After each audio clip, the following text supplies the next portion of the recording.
कि property market गिर गया है। अब मैं उनसे पूछूं तो क्या गिरा है, रेटें, डिमांड, सप्लाई, क्या? ऑफ कोर्स इस बात में सच्चाई है, पर कितनी सच्चाई है इस चीज़ ये विश्लेषण का विषय है। TSN senior secondary school Lohagal Ajmer corona काल में अब पाएं एनुअल फीस पर 6,000 रूपए की छूट। टोटल फीस 18,000 रूपए for classes 11 science commerce art. No admission fee, no lab fee, free activity. Corona महामारी का वक्त चल रहा है और इस वक्त के दौरान लगातार लोग कह रहे हैं कि उनकी नौकरियों के ऊपर संकट है। इस वक्त आर्थिक संकट से लोगों को जूझना पड़ रहा है। हालात इतने विकट हैं कि कई लोग जो लोग इस वक्त किराए के मकान पर रह रहे हैं, अब उन लोगों की तलाश ये शुरू हो गई है कि कैसे भी कर अपने घर में चले जाएं। लेकिन रियल एस्टेट के जो बाज़ार है, इस बाज़ार के अंदर बढ़ोतरी कितनी हुई है? क्या कोरोना महामारी का असर रियल एस्टेट बाज़ार पर भी पड़ा है? और अगर पड़ा है तो कितना पड़ा है? क्या वाकई जो मध्यम वर्ग का व्यक्ति था, परिवार था, क्या आज वो घर लेने में सक्षम हो पा रहा है या नहीं हो पा रहा है? इसी बात को जानने के लिए आज हम पहुँचे हैं और आज हम आपको बताने वाले हैं कि अजमेर शहर के अंदर इस वक्त प्रॉपर्टी का बाज़ार कैसा चल रहा है। रियल एस्टेट बाज़ार के अंदर जो शहर के अंदर प्रॉपर्टीज़ हैं, उनकी बिक्री बढ़ रही है या घट रही है, या फिर कीमतों के अंदर किस तरीके के हालात हैं, और शहर के बाहर के जो प्रॉपर्टीज़ बिक रही हैं या फिर नए जो रियल एस्टेट के प्रोजेक्ट चल रहे हैं, उनकी क्या स्थिति है। इन तमाम स्थिति के ऊपर हम आपको बताएंगे। आज हमारे साथ रियल एस्टेट के एक्सपर्ट हैं रमेश चलानी, इनसे हम जानने की कोशिश करेंगे। सर, सबसे पहले मैं ये जानना चाहूँगा कि अजमेर के अंदर कोरोना महामारी का क्या प्रॉपर्टी बाज़ार पर असर पड़ा है? ज़रूर पड़ा है, पड़ा ही है।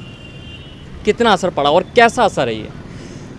प्रॉपर्टी मार्केट के साथ एक माइनस पॉइंट यह है कि इसमें स्टॉक मार्केट की तरह कहीं लिस्टिंग नहीं होती, ताकि हम चेक कर सके कि कहाँ कितनी गिरावट आई है, हम इसको कर सके। सारी डील पर्सनल लेवल पे होती है और रजिस्ट्रार ऑफिस में जो फिगर जाते हैं या बिल्डर के फिगर होते हैं, उसमें ज़रूर नहीं है कि वो रिफ्लेक्ट करे। कई डील ऐसी होती है जिनमें पेमेंट टाइम ज़्यादा होता है, तो हम ये एग्जैक्टली बता नहीं सकते कि माइनस है कि प्लस है। हाँ, असर हुआ है, इस बात को मैं नकारूंगा नहीं। अब असर कहाँ हुआ है, कैसा हुआ है, ये एक विश्लेषण की बात है। मार्केट में कई लोगों की ओपिनियन है, मैं कह रहा हूँ ओपिनियन, लोगों का विचार है कि प्रॉपर्टी मार्केट गिर गया है। अब मैं उनसे पूछूँ तो क्या गिरा है, रेटें, डिमांड, सप्लाई, क्या? ऑफ कोर्स इस बात में सच्चाई है, पर कितनी सच्चाई है इस चीज़ ये विश्लेषण का विषय है। लेकिन क्या जिस तरीके से कोरोना के लॉकडाउन में लोग घरों के अंदर ही सीमित रह गए, बाहर नहीं रह पाए, लेकिन अगर हम दूसरे जो बाहर इस वक्त प्रोजेक्ट हैं रियल एस्टेट के, वहाँ पे लॉकडाउन का इतना असर नहीं हुआ। एक अपार्टमेंट के अंदर लोग घूम पा रहे थे, जगह काफ़ी ज़्यादा स्पेस था उनके पास। क्या ऐसा कुछ आपको लगा, समझ में आया कि अब लोगों को ये बात समझ में आई है कि लोग शहर से जो इलाके हमारे थे, उन इलाकों से बाहर निकलकर अब बाहरी इलाकों में जाने लगे? ये थोड़ा मेरा जवाब बड़ा होगा। इसमें ओवरऑल प्रॉपर्टी मार्केट की बात करेंगे, अजमेर के संदर्भ में बात करें तो अजमेर में कई तरह की प्रॉपर्टी है। रेजिडेंशियल, कमर्शियल, होटल इंडस्ट्री में प्रॉपर्टीज़ हैं, एग्रीकल्चर है, आसपास इंडस्ट्रियल है। तो हर प्रॉपर्टी, अलग अलग प्रॉपर्टी पे अलग अलग तरह का प्रभाव पड़ा है। जैसे ही लॉकडाउन खुला था मई माह में, तो हमारे पास मई में इतनी ज़्यादा इंक्वायरी नहीं थी, जून में थोड़ी इंक्वायरी बढ़ी, और जुलाई में तो हमारे पास अब तक की ये मैं कहूँ कि लॉकडाउन से पहले से भी ज़्यादा इंक्वायरीज आई है। अब कैसी इंक्वायरी आई है वो बता देता हूँ। हम एक एक प्रॉपर्टी बात करेंगे। कमर्शियल मार्केट प्रॉपर्टी पे असर इसलिए हुआ है क्योंकि कई जगह पे बिजनेसेस डाउन है। अजमेर की जो अजमेर निर्भर है रिलीजियस टूरिज़्म पे। दरगाह और पुष्कर का बहुत बड़ा कंट्रीब्यूशन है अजमेर की अर्थव्यवस्था में। अभी दरगाह और पुष्कर दोनों बंद है, तो उससे संबंधित जितने भी बिजनेसेस हैं, होटल्स, वहाँ के आसपास की दुकानें, उन पे काफ़ी बुरा असर हुआ है। वो भी चल नहीं रही है, तो वहाँ की ऑफकोर्स मार्केट डाउन हो गई होगा।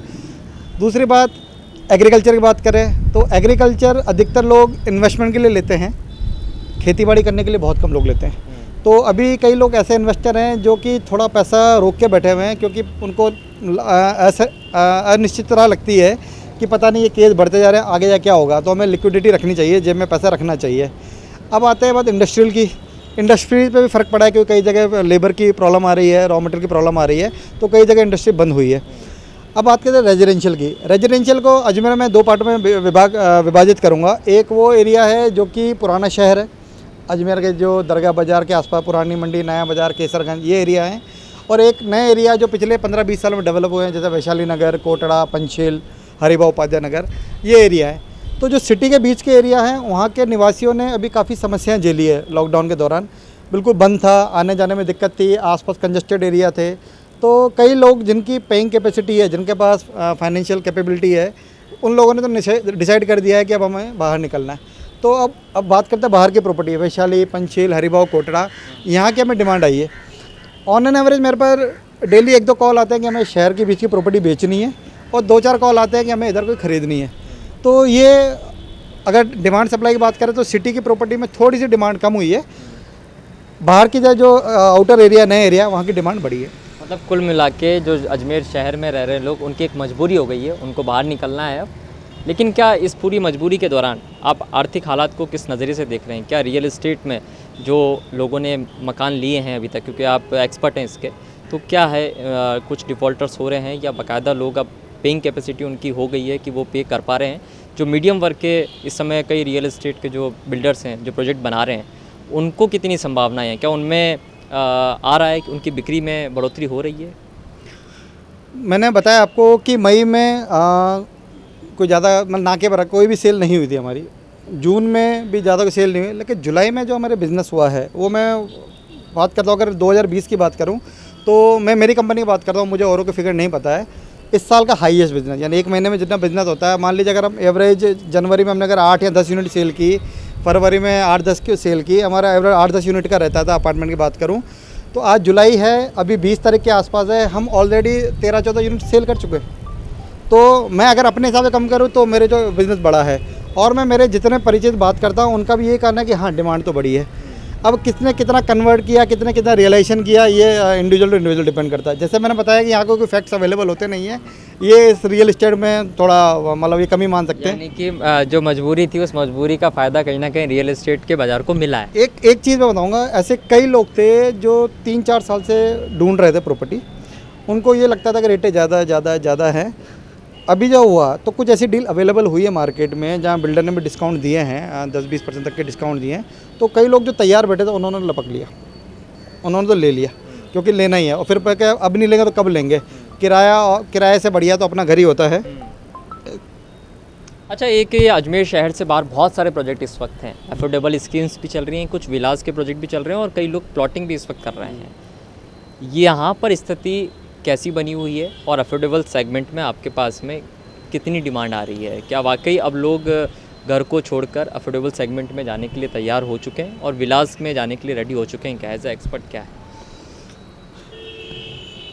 2 तरह के बायर आते हैं हमारे पास। एक आता है नॉर्मल युवा पीढ़ी का, जिसको मैं कहता हूँ, जिसकी उम्र होती है 25 से लेकर 40-45 साल के बीच में जो होते हैं। एक मेरा क्लाइंटल आता है जिनकी उम्र 45-50 से ऊपर होती है। तो मैंने देखा है 45-50 से ऊपर वाले 80% लोग डिमांड करते हैं विला, इंडिपेंडेंट प्रॉपर्टी की। वो कहते हैं मेरी ज़मीन हो, मेरी छत हो। लेकिन जो युवा पीढ़ी है, जिनकी उम्र 25 से लेकर 45-50 बीच कहूँगा, वो लोग फ्लैट में जाना पसंद करते हैं। वो प्रेफर करते हैं कि ऐसी जगह हो जहाँ में सिक्योरिटी हो, लाइफस्टाइल हो, और हमारे बजट में हो। एक चीज़ और थी, कुछ हैं जो कि 20% बुजुर्ग सीनियर सिटीजन हैं जो अकेले रहते हैं। उनका कहना है कि हमें मकान बिकवा के हमें फ्लैट दिलाओ, क्योंकि हम अकेले रहते हैं। जहाँ जॉइंट फैमिली है, बड़ी फैमिली है और पेइंग कैपेसिटी है, ऑफ कोर्स वो इंडिपेंडेंट मकान पसंद करते हैं। बट अभी फ्लैट में धीरे धीरे मतलब रुझान बढ़ता जा रहा है। आज से अगर मैं 10 साल पहले की बात करूँ तो 100 में से 99 लोगों ने मुझे कहा था कि अजमेर फ्लैट नहीं चलेंगे। 5 साल पहले 100 में से 80 लोगों ने कहा था फ्लैट नहीं चलेंगे। आज भी 100 में से 60 लोग कहते हैं अजमेर फ्लैट नहीं चलेंगे। मुझे भी लग रहा है आने वाले टाइम में 100 में 40 लोग कहेंगे फ्लैट नहीं चलेंगे। तो इस तरह तो फ्लैट चलने वाले है नहीं अजमेर में। अच्छा, जनाना के इधर जो प्रॉपर्टी हैं, यहाँ के हालात क्या हैं, और कोटड़ा की तरफ की जो प्रॉपर्टीज़ हैं, यहाँ के हालात क्या हैं? क्योंकि वैशाली का जो एरिया है ये पूरी तरीके से फुल हो चुका है। अब डिमांड यहाँ पर उतनी अब जगह स्पेस है नहीं, प्राइस फैक्टर बहुत ज़्यादा। तो अब जनाना और कोटड़ा की जो दोनों की स्थितियाँ हैं, यहाँ पर कितनी प्रॉपर्टीज़ बची हैं और कितने समय में आप मान के चलते हैं कि यहाँ पर अब लोग रहने लग जाएंगे? भाई दोनों की जगह बात करूं तो डिमांड, और जैसे जनाना के आसपास बात करता हूं, वहाँ 4 प्रोजेक्ट हैं। अरावली पूरा बिका हुआ है, वाटिका पूरा बिका हुआ है, ड्रीम होम और नंदनम अभी चल रहे हैं, वो भी काफ़ी सेल हो चुकी है, हो रही है। जो 3 साल पहले सेल आई थी वैसी सेल तो अभी अफोर्डेबल नहीं है, क्योंकि जब 3 साल पहले जब शुरू हुए थे तो 2 ही प्रोजेक्ट आए थे और सभी लोग बिल्कुल जनता टूट पड़ी थी, ले लें। अब 6 प्रोजेक्ट हो गए, 5-6 प्रोजेक्ट हो गए, तो सप्लाई बढ़ गई है, डिमांड कम हो गई है। बट ठीक है, अफोर्डेबल बिक रहे हैं, ऐसा नहीं है कि नहीं बिक रहे हैं। हाँ, स्पीड थोड़ी कम है, जैसे आज से 3 साल पहले जिस स्पीड में बिके थे वैसे नहीं बिक रहे हैं। कोटड़ा की बात करते हैं, कोटड़ा में 2-3 लग्जरी प्रोजेक्ट हैं, अच्छे प्रोजेक्ट बन रहे हैं। वहाँ भी देखा जाए तो 80%, 70-80% फ्लैट बिके हुए हैं। तो मेजोरिटी अगर बिका हुआ है तो मैं अच्छा ही मानता हूँ। अगर बिल्डर का 60-70% बिक जाता है तो बिल्डर एक थोड़ा कंफर्ट जोन में आ जाता है। कुछ एक नए प्रोजेक्ट हैं, अंडर कंस्ट्रक्शन है, उनको थोड़ा मतलब अभी दिक्कत आ रही है, क्योंकि अंडर कंस्ट्रक्शन में डिमांड बहुत कम हो चुकी है। अभी 10 या 20% लोग अंडर कंस्ट्रक्शन लेते हैं, 80% लोग रेडी टू मूव प्रेफर करते हैं आजकल। रेडी टू मूव ज़्यादा अब लोग प्रेफर कर रहे रेडी हैं। टू मूव में एक फ़ायदा होता है कि जो है सामने है, ना कोई वादा है ना इरादा है। कई लोगों के पुराने अनुभव अच्छे नहीं रहे बिल्डरों से, तो आपको लोग कहते हैं कि यार बिल्डर ने बता रहा है ये करेंगे वो करेंगे, ऐसा बनाएंगे, असलियत में नहीं बनाया या बाद में दिक्कतें आई। तो अब लोग जिसका पहला घर होता है वो प्रेफर ये करता है कि मैं रेडी टू मूव जाऊँ। या अगर अंडर कंस्ट्रक्शन भी जाता है तो नए बिल्डर को थोड़ा मुश्किल होता है। कोई अगर एक्सपीरियंस बिल्डर हो तो फिर भी उसका सेल हो सकता है। लेकिन क्या इसका नुकसान बिल्डर को नहीं होता? रेडी टू मूव पहले तैयार करना पूरा प्रोजेक्ट, उसके बाद उसको बेच पाना। देखिए अभी तो मान लीजिए मेरे पास हर महीने एक बिल्डर का कॉल आता है, कभी दिल्ली से कभी जयपुर से, कि कहता है अजमेर प्रोजेक्ट लाना है। तो उन्हें एक ही चीज़ बोलता हूँ, अगर आप बिना बिके बनाने की कैपेसिटी रखते हो तो ही बनाइए, अदरवाइज मत बनाइए। क्योंकि पता नहीं ऊँट किस करवट बैठेगा भविष्य में, नहीं पता है। आज से 5 साल पहले अगर भारत में 100 बिल्डर थे तो अभी सिर्फ 18 बिल्डर बचे हैं। 82 बिल्डर यहाँ तो बिज़नेस छोड़ चुके हैं, यहाँ दिवालिया हो चुके हैं, यहाँ भाग चुके हैं। क्योंकि क्या है, गवर्नमेंट की पॉलिसीज़ जो है, जैसे नोटबंदी हुई, जीएसटी आया, रेरा आया और इवन कभी कोविड आया, इनके कारण बिल्डर की कमर टूट चुकी है। पहले बिल्डर के अच्छे मार्जिन होते रहे, अब मार्जिन नहीं रहे। अब मतलब लोग पहले कहते रहे बिल्डर कमाता है, अब बिल्डर कमा नहीं रहा है। अभी जो भी बिल्डर बना रहा है उसके लिए बनाना मजबूरी है, क्योंकि अगर वो नहीं बनाएगा तो कर्जे में आ जाएगा, डूब जाएगा। उन्हें ज़मीन ले ली, आज उन्होंने 5 या 10 करोड़ की ज़मीन ले ली, 20 करोड़ ज़मीन ले ली, अब ज़मीन को बेच नहीं सकता जब तक फ्लैट बनाएगा नहीं। तो मतलब अभी ये मान लीजिए बिल्डर कोई अच्छी स्थिति में नहीं है, बहुत संघर्ष कर रहे हैं और टफ टाइम है अभी। हमने अभी थोड़े दिनों पहले मैं जैसे राजस्थान रियल एस्टेट एसोसिएशन का वाइस प्रेसिडेंट हूँ, हमने और एनएआर का रिप्रेजेंटेटिव अजमेर का, हमने प्राइम मिनिस्टर को भी पिटीशन भेजी है, साइन किया है चेंज में, कि कुछ रिलैक्सेशन दिया जाए, जैसे जीएसटी में कुछ फ़ायदा दिया जाए, या रेट ऑफ इंटरेस्ट में होम लोन में किया जाए, स्टाम्प ड्यूटी में कम किया जाए। अगर ये कुछ चीज़ आती है तो ऑफकोर्स डिमांड बढ़ेगी, तो उससे ओवरऑल रोज़गार भी बढ़ेगा। रियल एस्टेट भारत का दूसरा सबसे बड़ा रोज़गार दाता क्षेत्र है। तो ये जो रेरा और जीएसटी है, क्या इसको आप प्रोजेक्ट में देरी का एक बड़ा कारण मानते हैं? रेरा तो अच्छा है, पर रेरा के जो अभी तक डिसीजन हुए हैं वो इतने इफेक्टिव नहीं हुए हैं। रेरा पास नहीं हो पा रहे। कई लोगों ने मतलब जोक भी किया है कि रेरा शेर है पर बिना दांत वाला। रेरा शेर है पर बिना दांत वाला, तो डरा तो सकता है, खा नहीं रहा है। तो इस कारण भी रेरा के आने के बाद भी कई बिल्डर डिफ़ॉल्ट हुए, देरी हुई है। बट यह है कि काफ़ी ट्रांसपेरेंसी बढ़ी है, पहले से बेटर हुआ है। जीएसटी ऑफ कोर्स आज ओवरऑल कॉस्ट तो बढ़ा ही देता है, तो ओवरऑल का अल्टीमेटली अगर सारे टैक्स जोड़ो तो एक फ्लैट में 30 से लेकर 40% तक टैक्स जाता है। अगर मैं 50 लाख का फ्लैट ले रहा हूँ तो 50 लाख में से 20 लाख तो सिर्फ सरकार के पास जाते हैं। लेकिन लोग क्या कहते हैं, बिल्डर महंगा बेच रहे हैं, ब्रोकर महंगा बेच रहे हैं, जबकि आप पूरे जब से ज़मीन ली है, ज़मीन लेता है बिल्डर, ज़मीन पे स्टाम्प ड्यूटी देता है, फिर अप्रूव कराने के लिए एडी में पैसा देता है, फिर उसके नक्शे पास कराने के लिए पैसे देता है, उसको बनाता है, सरिया सीमेंट लाता है, उस पर जीएसटी देता है, बेचते समय कस्टमर उस पर स्टाम्प ड्यूटी देता है। इतने सब टैक्सेस को मिला होगा ना, ये 30 से 40% पहुँच जाते हैं। ये वाला साल 2020 और आने वाले 6 महीने अजमेर के अंदर रियल एस्टेट बाज़ार के अंदर आप कैसा देख रहे हैं? जो एंड यूज़र हैं, जिनके पास घर नहीं है या किराए पर रह रहे हैं, उनको तो ले लेना चाहिए। अभी बहुत अच्छी डील मिल रही है, बहुत अच्छा मौका मिल रहा है, उनको नहीं छोड़ना चाहिए। इन्वेस्टर को थोड़ा सा देख के, मतलब एनालिसिस करके, सारे प्रोज एंड कॉन देख के इन्वेस्ट करना पड़ेगा। क्योंकि आज से 5 साल 10 साल पहले होता था कि कोई भी प्रॉपर्टी ले लो, रेट बढ़ जाता है, कहीं 10 बढ़ते, कहीं 20 बढ़ते, कहीं डबल हो जाते रहे। अब ऐसा नहीं होगा। अब सिर्फ उसी प्रॉपर्टी में रेट बढ़ेंगे जिसकी यूटिलिटी या उपयोगिता होगी या एंड यूजेबिलिटी होगी। आज अगर मैं वैशाली में लेता हूँ छोटा प्लॉट 100-200 गज का, डिमांड है, उसकी रेट बढ़ेगी। पर आज अगर मैं ये पृथ्वीराज नगर में जाके लेता हूँ 200 गज का, तो शायद वहाँ रेट ना बढ़े, क्योंकि वहाँ पानी की लाइन नहीं है, घर नहीं है। जब तक पानी नहीं आएगा, घर नहीं आएगा, रेट नहीं बढ़ेंगे। सेम रेट अगर कोटड़ा में लेता हूँ, कोटड़ा में आज 10 से 15 हज़ार रुपये गज के रेट में प्लॉट मिल जाता है, तो या फ्लैट भी मिल जाता है, मतलब 25 से लेकर 50 लाख के बीच में।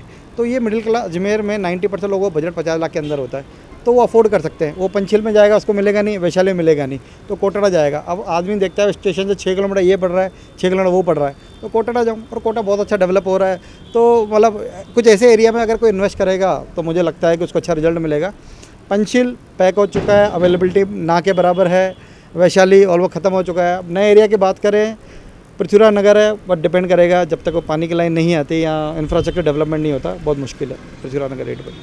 चलिए, सरकार की बहुत सारी योजनाएं होती हैं और उन्हीं योजनाओं के चलते कई मर्तबा बिल्डर्स को देरियों, उनके प्रोजेक्ट को कंप्लीट करने में देरियों का सामना भी करना पड़ता है। लेकिन अजमेर में जिस तरीके की स्थिति इस वक्त बनी हुई है, जो हम बता रहे हैं लगातार आपको, कि अजमेर के कुछ क्षेत्र ऐसे हैं, अजमेर शहर के जो लोग हैं वो अब बाहर निकलना चाहते हैं, बाहर निकल कर प्रॉपर्टीज़ को ख़रीदना चाहते हैं। यानी कि कुल मिला के निवेश जो है वो प्रॉपर्टीज़ में लगातार अभी भी जारी है। हालांकि कोरोना के चलते थोड़ा सा इफेक्ट प्रॉपर्टी बाजार पर पड़ता हुआ नज़र जरूर आ रहा है। कैमरा पर्सन राजवीर के साथ सुशील पाल, MTTV इंडिया, अजमेर।